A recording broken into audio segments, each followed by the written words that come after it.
Top 10 reality ng buhay sa Pinas. Magugulat ka sa panghuli kaya tapusin mo ang video.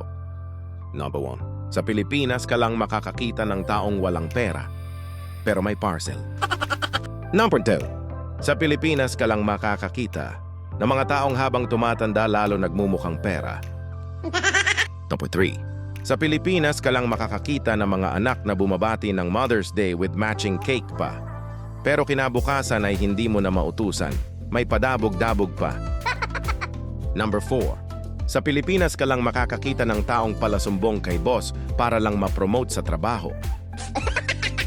Number 5. Sa Pilipinas ka lang makakakita ng taong hindi na uubusan ng my day na akala mo gumagawa ng PowerPoint.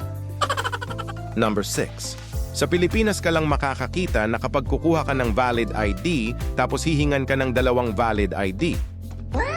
Number 7. Sa Pilipinas ka lang makakakita ng taong naha-high blood pag walang pera. Number 8. Sa Pilipinas ka lang makakakita ng kapitbahay na mas alam pa ang buhay mo kesa sayo. Number 9. Sa Pilipinas ka lang makakakita ng taong makiki-birthday na walang regalo, pero may dalang pambalot ng ulam.